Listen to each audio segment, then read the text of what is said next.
السلام علیکم۔ بہت ہی اہم نظم کا مطالعہ کرنے آج ہم آئے ہیں اور میں آپ کی توجہ چاہتا ہوں۔ گورے غریباں اس نظم کا نام ہے۔ نام سے اندازہ ہوتا ہے کہ اس نظم کا تعلق قبرستان سے ہے۔ گورے غریباں قبرستان کو ہی کہتے ہیں۔ اس سے پہلے اس کے شاعر کے بارے میں ایک بات جان لیں کہ اس کے جو شاعر ہیں جن کا نام علی حیدر نظم طباطبائی ہے، ان کا تخلص نظم ہے۔ آپ یہ دیکھیں کہ یہ دو چیزوں کی وجہ سے کتاب نے لکھا ہے کہ نظم کی شہرت کے بہت زیادہ شہرت کے دو سبب ہیں، جن میں سے دوسرا یعنی ایک سبب یہ ہے کہ ایک سبب ان کا جو یہ منظوم ترجمہ گورے غریبہ، یہ جو نظم جس کا میں نے آپ کو ذکر کیا، اگر میں آپ سے کہوں کہ یہ نظم ان کی خود کی لکھی ہوئی اس طرح سے نہیں ہے کہ اس نظم کے جو خیالات ہیں وہ ان کے اپنے نہیں ہیں، بلکہ انہوں نے ایک انگریزی نظم تھامس گرے کی اپنے سامنے رکھی تھی، اور وہ دراصل ایلیجی تھی۔ ایلیجی آپ جانتے ہیں، اس کا نام نظم کا یہ تھا، elegy written in a country churchyard, یعنی قبرستان میں لکھی ہوئی ایلیجی۔ ایلیجی کیا ہوتی ہے؟ عیسائیوں میں ایک رسم سی ہے کہ آپ دیکھتے ہیں کہ جب میت کو دفن کیا جاتا ہے، دفن کرنے کا وقت ہوتا ہے، تو وہاں ایک شخص جو میت کا بہت قریبی ہوتا ہے وہ ایک پویم پڑھ کر سناتا ہے، اسے ایلیجی کہتے ہیں۔ ایلیجی اصل میں مرثیے کو کہہ سکتے ہیں کہ جس میں میت کے اوپر غم کا اظہار کیا جائے اور لکھنے والا میت کی خوبیاں بیان کرے اور اس سے اس کا کتنا گہرا تعلق تھا یہ بیان کرے، یہ ایلیجی ہوتی ہے۔ اس کا منظوم ترجمہ ہے، یعنی ترجمہ ہے، اور وہ بھی نظم میں ترجمہ، پویم کا ترجمہ، ایک نظم کا ترجمہ نظم کے طریقے سے انگریزی سے اٹھا کر اردو میں پیش کرنا کتنا مشکل کام تھا، لیکن بے انتہا زبردست ترجمہ انہوں نے کیا ہے۔ 32 بندوں پر مشہور نظم ہے، اور ایسی ہنرمندی سے کیا ہے کہ ایسا لگتا ہے کہ ان کی خود کی لکھی ہوئی نظم ہے، اور اس کا عنوان انہوں نے گورے غریبہ رکھا ہے۔ اور اس کی ترجمے کی خوبی کیا ہے؟ جو سوز و گداز، جو درد انگیزی ہم اگر انگریزی میں اس نظم کو پڑھیں، پویم کو پڑھیں، تو تب محسوس ہوگی کسی انگریزی داں کو، وہی اگر اردو جاننے والا ان کی اس نظم کو پڑھے تو اسے بھی وہی درد محسوس ہوگا، وہی اس کو سوز محسوس ہوگا۔ سوز جلنا، جلنا جلانا ہے نا، سوختن جلنا جلانا فارسی کا لفظ ہے۔ سوز کوئی چیز دل سوز ہے، دل کو جلا دینے والی ہے۔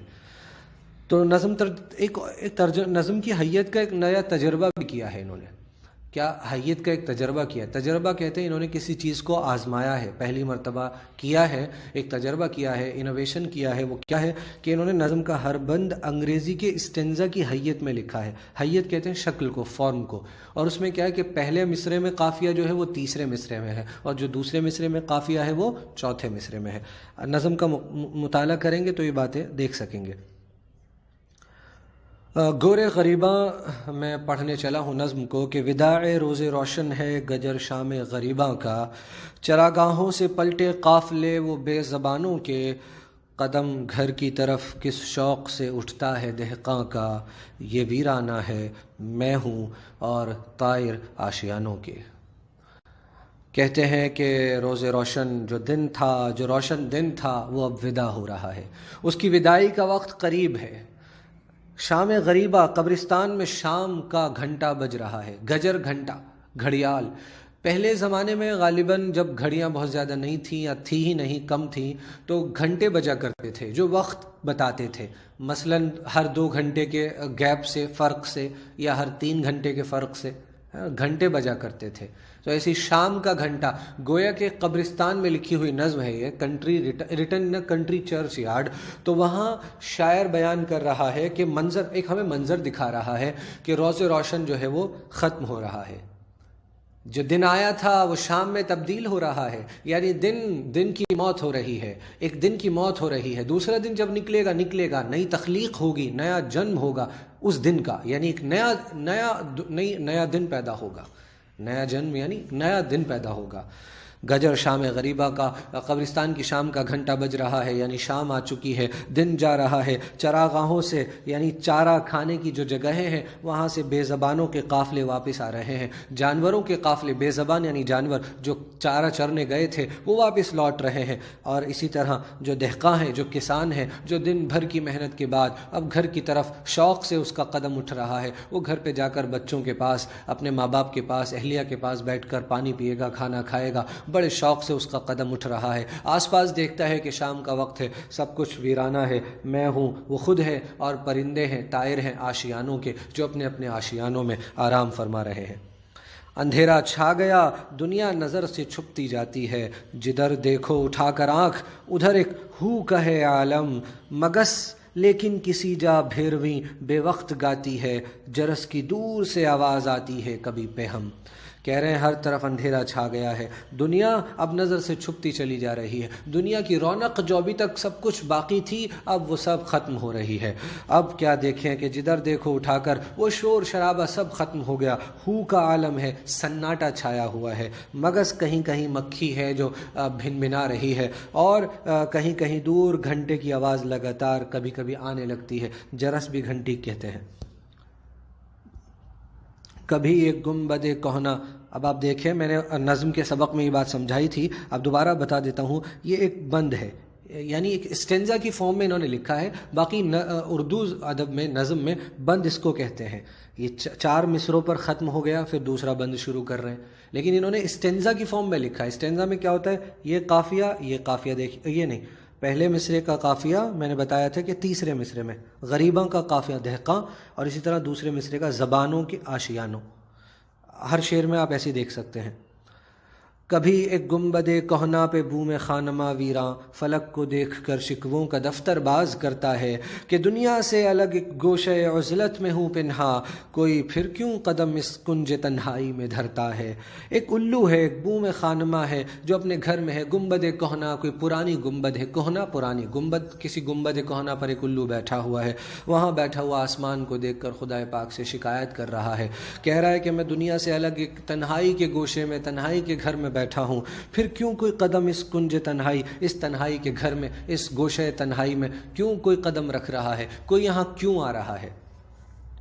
نہ دیکھیں حال ان لوگوں کا ذلت کی نگاہوں سے، قبرستان میں آئے ہو، ان لوگوں کا حال، ان لوگوں کا انجام ذلت کی نگاہوں سے نہ دیکھیں حال ان لوگوں کا ذلت کی نگاہوں سے۔ کون نہ دیکھیں ان لوگوں کا حال ذلت کی نگاہ سے، ارے گرے ہوئے لوگ ذلت سے دیکھ رہے ہیں، ارے کیا ہڈیوں میں مل چکے ہیں، ہڈیاں ان کی مٹی میں مل چکی ہیں، کون نہ دیکھیں۔ بھرا ہے جن کے سر میں غرہ نوابی و خانی، جن کے سر میں نوابی کا غرور بھرا ہوا ہے، وہ لوگ ان لوگوں کی طرف ذلت کی نگاہ سے نہ دیکھیں۔ یہ ان کا کاسائے سر کہہ رہا ہے کج کلاہوں سے، عجب نادان ہے وہ جن کو ہے عجب تاج سلطانی۔ یہ ان کا کاسائے سر، یہ ان کا ہڈی یعنی سر کی ہڈی کہہ لیں کہ جو بوسیدہ ہو چکی ہے، گوشت ختم ہو چکا ہے، یہ کج کلاہوں سے، ٹیڑھی ٹوپی والوں سے، جو تکبر میں، گھمنڈ میں، اپنی نوابی میں جن کی ٹوپیاں ٹیڑھی ہیں، مثلا کہنے کا مطلب کیا ہے کہ وہ لوگ جو اپنے اوپر گھمنڈ کرتے ہیں، اپنے بڑے ہونے کا،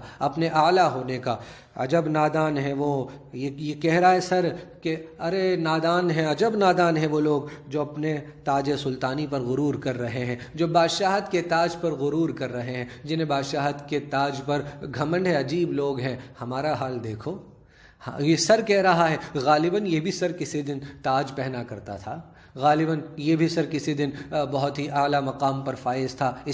یہ سر بھی اور اس سر کا مالک بھی، لیکن آج یہ مٹی میں مل چکا ہے، تو اس کی ہڈی کہہ رہی ہے ارے نادانو، عجب نادان ہو تم لوگ، اپنا حشر بھول گئے ہو۔ نظم کا جو مرکزی خیال ہے آپ دیکھیں گے، قبرستان میں نظم لکھی گئی ہے، مرکزی خیال اگر آپ غور کریں گے تو آپ کو نظر آ رہا ہوگا کہ مرکزی خیال یا شاعر کی توجہ اسی طرف ہے کہ ہر دنیا کی ہر چیز فانی ہے سوائے اللہ کے، ہم سب کو مٹ جانا ہے، مٹی میں مل جانا ہے، اور ہماری نیکیاں، نیک اعمال، اچھے کام ہی ہمارے ساتھ جائیں گے، باقی سب کچھ اس دنیا میں رہ جائے گا۔ گھمنڈ نہ کرو، تکبر نہ کرو، شاعر یہی تو بتا رہا ہے، یہ ڈرامائی کیفیت پیدا کر رہا ہے، اور یہ جو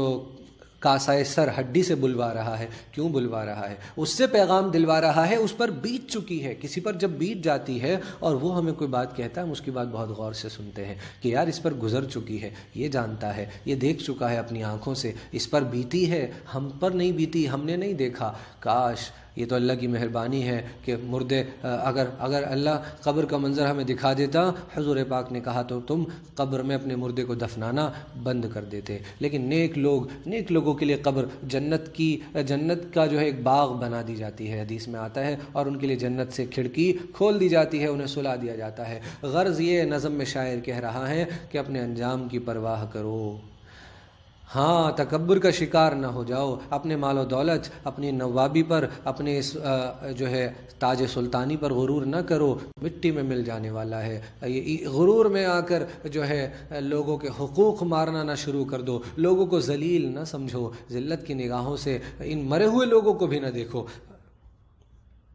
آگے چلتے ہیں۔ خدا جانے تھے ان لوگوں میں کیا کیا جوہر قابل، یہ لوگ جو آج قبر کی مٹی میں سو رہے ہیں یا مٹی میں ان کا جسم مل چکا ہے، یہ لوگ کیا کیا، خدا ہی جانے کہ ان میں کیا کیا جوہر تھے، کتنے کتنے قابل لوگ تھے۔ خدا معلوم رکھتے ہوں گے یہ ذہن رسا کیسے، کتنے دور پہنچنے والے ذہن، رسا کہتے ہیں پہنچ کو، کیسے کیسے بڑے ذہین لوگ ہوں گے۔ خدا ہی کو خبر ہے کیسے کیسے ہوں گے صاحب دل، اللہ ہی جانتا ہے کہ کتنے بڑے بڑے دل والے ہوں گے۔ کوئی دل والا ہوتا ہے، کوئی عقل والا ہوتا ہے، کوئی کسی چیز میں ماہر ہوتا ہے، کسی میں کوئی چیز زیادہ ہوتی ہے۔ خدا معلوم ہوں گے بازوئے زور آزما کیسے، کوئی بہت بہادر ہوتا ہے، کسی کے پاس ذہن بہت زیادہ ہوتا ہے مگر دل اتنا بڑا نہیں ہوتا، کسی کے پاس دل بہت بڑا ہوتا ہے، وہ لوگوں کی خوب مدد کرتا ہے، خوب لوگوں کے اوپر خرچ کرتا ہے اور غریبوں کی مدد کرتا ہے۔ کسی کے پاس جو ہے ہمت ہوتی ہے، وہ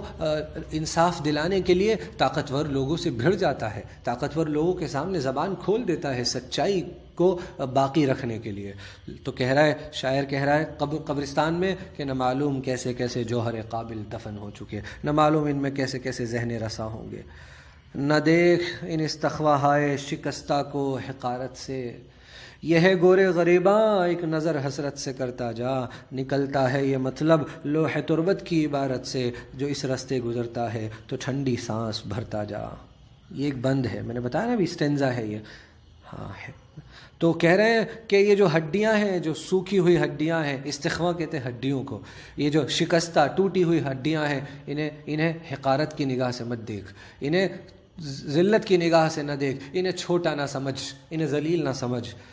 یہ ہے گورے غریباں، یہ قبرستان میں ہے، تو قبرستان میں آیا ہے تو ایک نظر حسرت سے کرتا جا، انہیں دیکھتا جا، ذرا حسرت کی نگاہوں سے دیکھتا جا کہ ان کا کیا حشر ہوا ہے، اور سوچ تو لے کہ تو بھی تو انہی کے جیسا ہے آج۔ یہ ایک وقت تھا جب ان کے چرچے ہوا کرتے تھے، ان کے جوہر کے چرچے تھے، ان کی مال و دولت کے چرچے تھے، ان کی بادشاہت کے چرچے تھے، ان کی ہمت کے چرچے تھے، آج دیکھ ان کا کیا حال ہے۔ تو حسرت کی نگاہ ایک ڈالتا جا، اور لوح تربت یعنی قبر پر، قبرستان میں، عیسائیوں کے قبرستان میں، اور آج کل ہم دیکھتے ہیں اپنے قبرستانوں میں بھی وہ تختی لگا دی جاتی ہے جس پر نام وغیرہ اور میت کا نام اور دوسری چیزیں لکھ دی جاتی ہیں۔ تو کہتے ہیں کہ لوح تربت کی عبارت سے یہی مطلب نکلتا ہے کہ تو اس راستے سے گزر رہا ہے تو ٹھنڈی سانس بھرتا جا۔ ٹھنڈی سانس وہ نکلتی ہے نا جب غم کے ساتھ اور آہ کے ساتھ جو ایک آہ نکلتی ہے، غم کی جو آہ نکلتی ہے تکلیف میں یا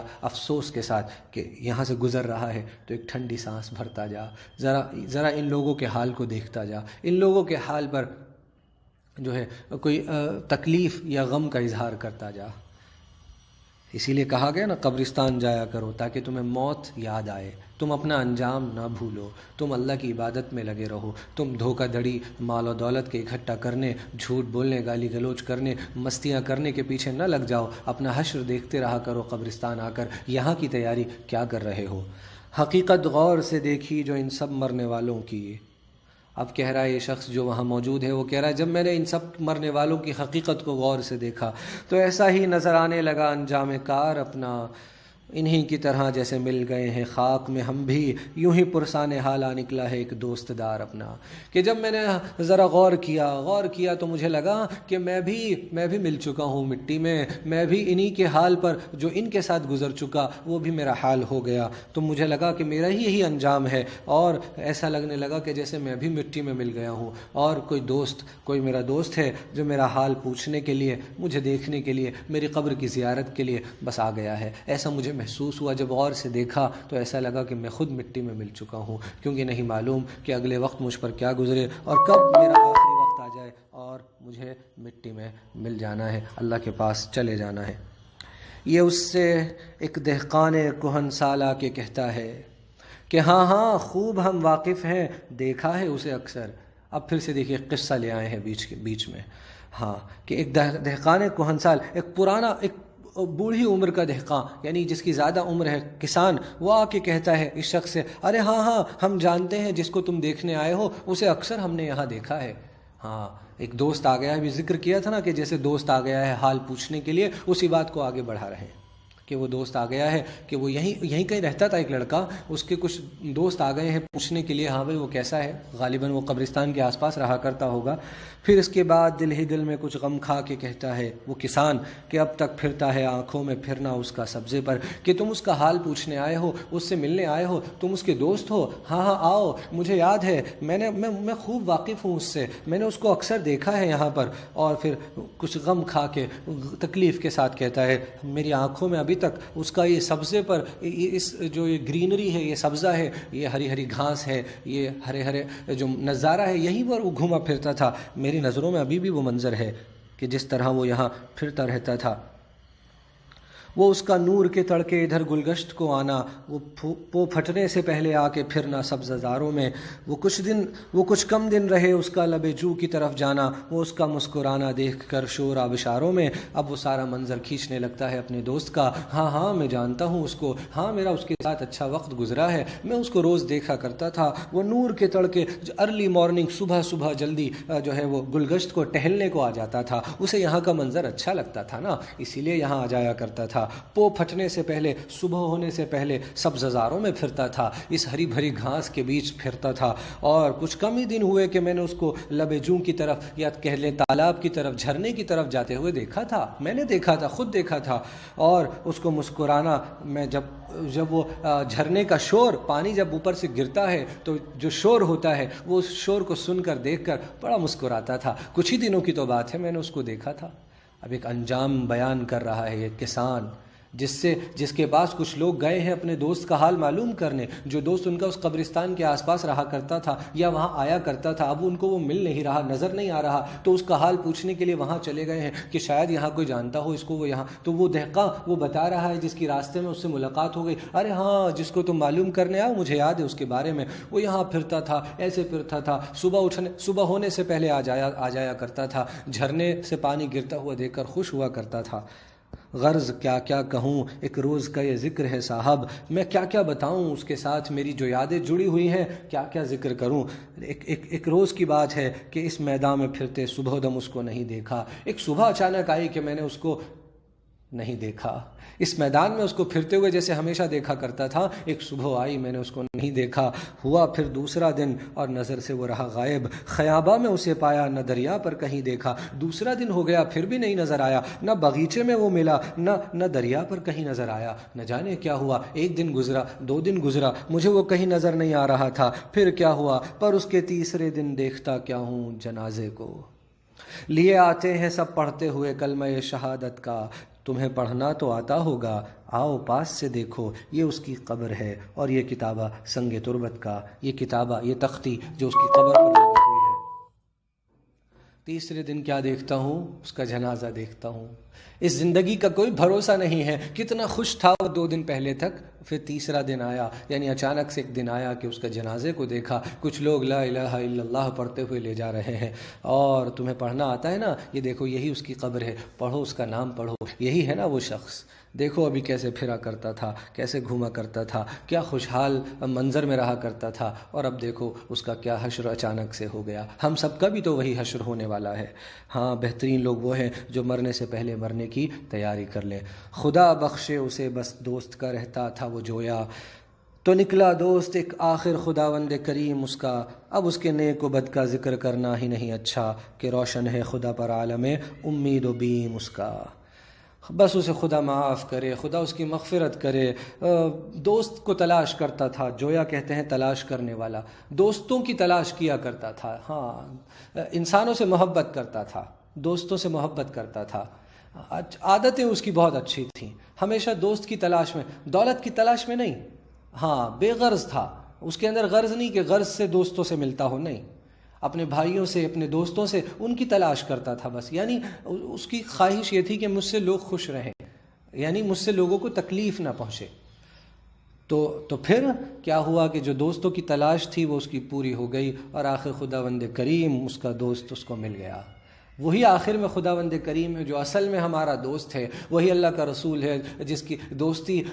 ہم دعا کرتے ہیں اللہ تعالیٰ عطا کر دے۔ زندگی نیک گزاریں گے تو انشاءاللہ اللہ کی دوستی بھی میسر آئے گی، اور نبی پاک صلی اللہ علیہ وآلہ وسلم کی دوستی بھی ہمیں نصیب ہو جائے گی۔ آپ کی ہاتھوں سے جام کوثر نصیب ہو جائے گا، آپ کی شفاعت مل جائے گی۔ زندگی کو بہتر بنا لیں، انجام کی فکر ہر وقت اپنے سر پر رکھیں، اپنے دل و دماغ پر رکھیں۔ اس دنیا کی مستی میں، اس دنیا کی جو کچھ نظر آ رہا ہے دھوکے کا سامان ہے، اس میں کھو نہیں جانا ہے، گم نہیں ہو جانا ہے۔ اپنے اللہ کو، اپنے انجام کو یاد رکھنا ہے۔ ہمیں اللہ تعالیٰ کو منہ دکھانا ہے، اللہ سے جا کے ملنا ہے، اس کی دوستی کے ہم طلبگار ہیں۔ ہماری کیا حیثیت ہے؟ اب اس کے نیک و بد کا ذکر کرنا ہی نہیں اچھا، اب اس کی نیکی اور برائیوں کا ذکر کرنے کا کیا فائدہ، وہ چلا گیا۔ اور اللہ تعالیٰ پر اس کی امید اور اس کی بیم، یعنی اس کا جو اللہ تعالیٰ سے ڈر تھا، بیم، امید و بیم۔ ایمان جو ہے وہ ڈر، خوف اور امید کے بیچ میں ہے۔ ایک طرف ہمیں اپنے گناہوں پر جو ہے اللہ تعالیٰ کا خوف ہے کہ اللہ تعالیٰ ہمارے گناہوں کا کیا ہوگا، ہم اپنے گناہوں کی وجہ سے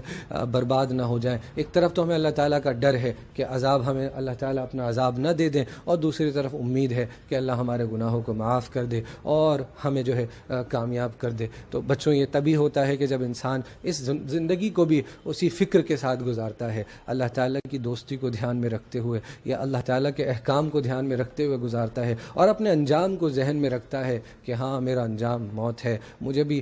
میرے جسم کو اسی مٹی میں مل جانا ہے۔ اور ہاں، بہترین حشر انہی لوگوں کا ہوتا ہے کہ جو زندگی جو ہے نیک راستے پر گزار کے جاتے ہیں۔ تو امید ہے بچوں آپ کو اس کا مرکزی خیال سمجھ میں آ گیا ہوگا کہ اس نظم میں بنیادی طور پر شاعر کیا کہنا چاہتا ہے۔ وہ فنا کا تصور بیان کر رہا ہے دراصل، کہ ہر عروج کو زوال ہے، ہر شخص جو اس کائنات میں پیدا ہو گیا ہے اس کو موت کا مزہ چکھنا ہے، وہی، اور اس کو اپنی زندگی میں تکبر، گھمنڈ، ان چیزوں سے کام نہیں لینا چاہیے، بلکہ اپنے انجام کار کو اپنے ذہن میں رکھنا چاہیے کہ اس کو ایک دن مٹی میں مل جانا ہے، اس کے جسم کو، اور جو کچھ کام آئے گا اس کے اچھے کام ہی اس کے کام آنے والے ہیں اس دنیا کے بعد۔ لوگ اس کو یاد رکھیں گے اس کی نیکیوں کی وجہ سے۔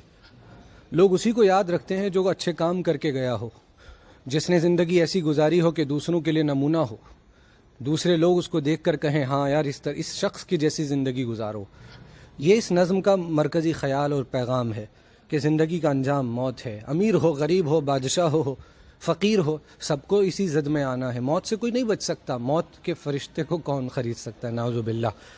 اور جو اچھے کام، جو نیکیاں جو ہم کر کے جا رہے ہیں اس دنیا کے اندر، وہی ہمارے کام آنے والی ہیں، اور وہی لوگوں کو یاد بھی رہتی ہیں۔ جو محبتیں ہم لوگوں کے بیچ بانٹ کر جاتے ہیں، جو نیک راستے پر ہم لوگوں کو چلا جاتے ہیں، وہ لوگ نیک راستے پر چلتے رہیں گے اور ہمیں دعائیں دیتے رہیں گے۔ اسی لیے کہتے ہیں اچھی بات اگر تمہیں معلوم ہو، کوئی نیکی کی بات، تو دوسرے کو بتا دو، تاکہ ہو سکتا ہے وہ تم سے زیادہ اس بات پر عمل کرے اور تمہیں بھی اس کا ثواب ملتا رہے۔ تو جب آپ کو اس نظم کا مرکزی خیال یا خلاصہ لکھنے کے لیے ضرور آئے گا امتحان کے اندر، تو آپ مجھے لگتا ہے آسانی سے پوری نظم کو ذہن میں رکھیں اور لکھ ڈالیں جو آپ کو ذہن میں آئے، غور و فکر کریں۔ مثلاً آپ 8-10 لائن میں اچھے سے نظم کا، جس طرح نظم آگے بڑھی ہے اس طرح سے بڑھاتے جائیں، اور نظم کا مرکزی خیال لکھ دیں کہ بھئی نظم میں شاعر کیا کچھ کہنا چاہتے ہیں۔ ایک مرتبہ اس نظم کا خود مطالعہ کریں، اور 2-3 مہینے بعد، 1 مہینے بعد اس نظم کا ویڈیو پھر سے سن لیں، بہتر سمجھ میں آ جائے گی۔ شکریہ۔